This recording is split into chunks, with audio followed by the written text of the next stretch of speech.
Welcome to Rob Schmitt Tonight. The American left has decided to drum up a hate speech scandal as a Hail Mary to try and win next Tuesday's election. It's not their strongest idea, as censorship of free speech is one of the Democrat Party's most damaging political ailments in this cycle. On Sunday at Madison Square Garden, comedian Tony Hinchcliffe did what he always does. He told offensive jokes. Democrats and their media were watching every moment of Trump's MSG rally, seething that day. The audacity of MAGA to come into their city, into New York City.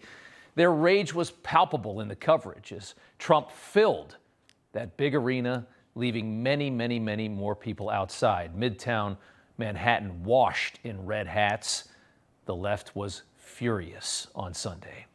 And with Kamala's internal polling indicating a potential bloodbath, the left needed something to stave off an election loss that they, of course, view as existential to their dystopian and very terrible plans. They did not get much to work with that day, so they decided that they needed to go absolutely insane over this. There's a lot going on. Like, I don't know if you guys know this, but there's literally a floating island of garbage in the middle of the ocean right now. Yeah. I think it's called Puerto Rico. Okay. All right. So, joke about Puerto Rico, a Caribbean island and American territory that has issues with crime and corruption. Puerto Rico also actually does have a pretty big trash problem.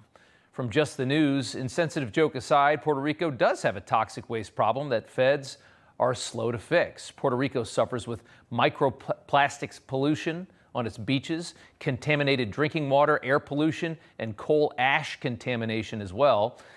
But we are not going to claim that that's what Tony Hinchcliffe was alluding to in his joke, because we don't know. We'll let this mildly racist joke, which many Puerto Ricans thought was hilarious, stand on its own. But we will point out that nobody, not one person, not one soul made a peep 5 months ago when Tony Hinchcliffe dropped these bombs during a Netflix roast that basically the entire country watched. Kevin is so small that when his ancestors picked cotton, they called it deadlifting.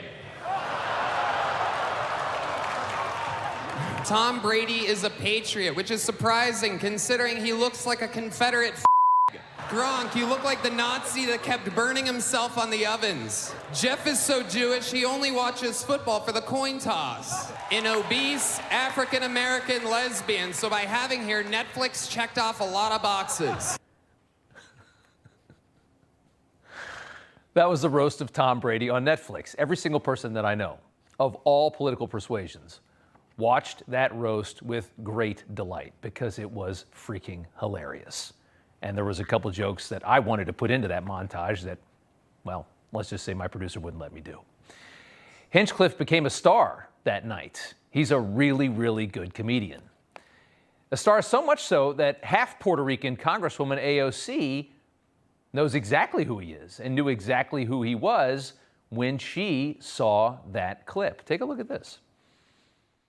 Literally a floating island of garbage in the middle of the ocean right now. Yeah. I think it's called Puerto Rico. Okay. All right. Okay. We're getting there. No. Who is that jackwad? Who is that guy? Actually, I think that's Tony Hinchcliffe, which is super disappointing.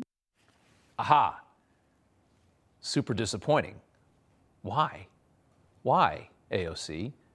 Because you typically laugh your little butt off at Hinchcliffe's remarkably offensive but hilarious jokes? Exactly. It's not about the Puerto Ricans. AOC loves that guy. It's hilarious. And now she's pretending to be offended because that's what you have to do if you're going to try and shove Kamala into the White House. We have to pretend to be offended about this ridiculous moment. By the way, where was AOC when George Lopez labeled all Mexicans as thieves at a recent Kamala rally? Donald Trump said he was going to build a wall, and George Lopez said, you better build it in one day, because if you leave that material out there overnight,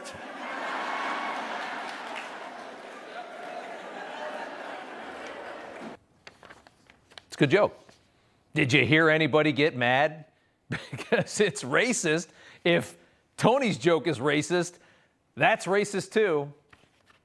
This is manufactured outrage. We are witnessing a fully manufactured political scandal coming up at the perfect time. The kind of stuff we regularly saw during Trump's first term. The media creating a daily crisis to hamstring his ability to get any real work done, something they could all talk about and fearmonger over. They're more manic about a roast comedian's joke than they are about immigration or the economy. You certainly notice that. It's journalism so fake, it is insufferable to watch. So CBS's Lilia Luciano went to the city to find out how the incendiary so-called joke is playing with Puerto Rican voters in a must-win state. And I just spoke to a campaign source, Kira, who is telling me that they are seeing this backlash break through in a way that they have not seen yet this cycle, with non-traditional media outlets and with celebrities who aren't politically engaged hopping into this conversation. That in battleground Pennsylvania, there's some 500,000 Puerto Ricans. This is an issue that they believe could have a real dent. I've been a Puerto Rican for more than 50 years, and I do think there is an American tradition of just assuming that we're just second class. And we're garbage. You want to see the October surprise that just might kill Donald Trump's chances of becoming president? This one stupid racist joke. Don Lemon predicting from the half bathroom on the first floor of his house that this could kill the entire campaign, oozing with credibility. Don. Politico says the fallout is spreading like wildfire in Pennsylvania. There's so much fallout. All the Puerto Ricans are enraged, according to Politico. Well, that's the hope. It's not reality, but that's what they pray will happen, and that's why they do this. The media doesn't report news, they create news. They decide something that they want to happen is going to happen, and then they manifest it into reality. In this case, a scandal that they manifest into reality. Joe Scarborough claiming this morning that not only is it a national tragedy that a comedian made an insensitive joke, but the blood is on the hands of every single person who spoke after Tony Hinchcliffe. One speaker after another speaker after another speaker got up there and talked. Nobody condemned him. Donald Trump got up, didn't say a word about it. How do people watch this TV?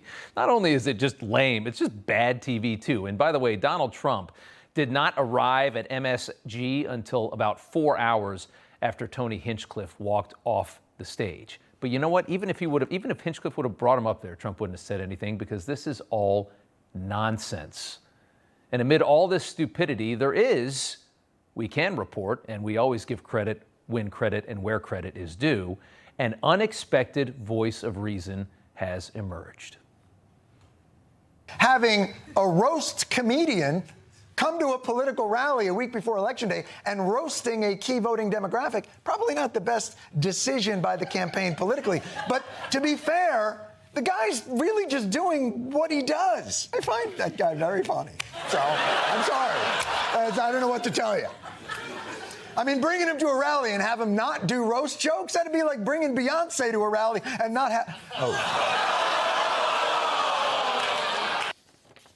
Give him points there. Jon Stewart mocking Beyonce's performance snub in Houston, and also mocking the idiocy of the entire American left, pretending to be offended by a comedian's joke and desperately trying to tether it to Donald Trump and somehow save this election. Phony outrage, one of the many reasons that they are losing. Americans are just not dumb enough anymore for their games. They're just not. They've been doing this for 8 years, and everyone has caught on. And on the same topic, a hilarious moment on CNN last night that follows these same themes. A back and forth between conservative pundit Ryan Gerdusky and Hamas propagandist and anti-Israel pundit Mehdi Hassan. Mehdi, somehow too radical for MSNBC, as it turns out, was hit with a very healthy dose of comedic snark. Enjoy. He talked about enemy of the people, which is Joseph Goebbels. He talked about enemy of the enemy within, which is literally Hitler. I mean, these are my problem is, I get it. Nobody wants to be called Nazis. It's very inflammatory. But if you don't want to be called Nazis, stop doing. You're called an anti-Semite more than anyone else at this table. Yeah. And people will sit there and no, by me. I never called you an anti-Semite. Okay. I mean, I'm not sitting here saying I'm a supporter of the Palestinians, so I'm used to it. Yeah, I hope your beeper doesn't go off. The thing is Did that you just say I should die? Did you just say I should die? No, Mehdi, but nice try. Notice Mehdi alluded to Trump supporters like pundit Ryan Girdusky being accurately perceived as Nazis right before he said that. Girdusky responds with a joke about the beepers blowing up Hezbollah, which was just brilliant and amazing. And naturally, Girdusky is the one that gets canned by CNN, saying there is zero room for racism or bigotry on our air. Okay, cool. Great, CNN. Thanks for the clarification, except that wasn't racist at all. It just wasn't. He was clearly implying the truth about Mehdi Hassan. He's visibly anti-Israel. He is a Hamas and Hezbollah apologist. He does not hide it. And this is just about ideology. It has nothing to do with Mehdi Hassan's race. It's about what he believes. What he believes would be the reason why that beeper might be in his pocket. He doesn't even hide it. The comment wasn't racist, nor was it any worse than when Mehdi claimed that Trumpers earned the perception of being Nazis. Just wasn't. But of course, Girdusky gets fired. A reminder, this is Mehdi Hassan back when he was on MSNBC. A lot of people around the world see Russia and Israel the same. Right, yeah. They see Russia occupying and invading another country and annexing land and dropping bombs on civilians and saying, hey, human shields. And they see Israel doing that in Gaza. Yeah.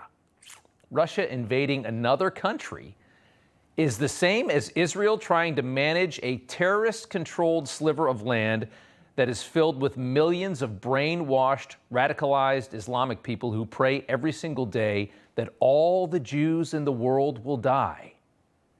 That was the comparison that got Mehdi Hassan somehow shoved out at MSNBC. And tell me again why Ryan Girdusky was the problem in that back and forth. You know, everybody's reporting the same stories, the same spin. You turn the channel, it's always the same. But not us. We're different. We report the real news. No spin, just the facts. Turn to us, and you won't turn back. Tune in to Rob Schmitt Tonight on Newsmax.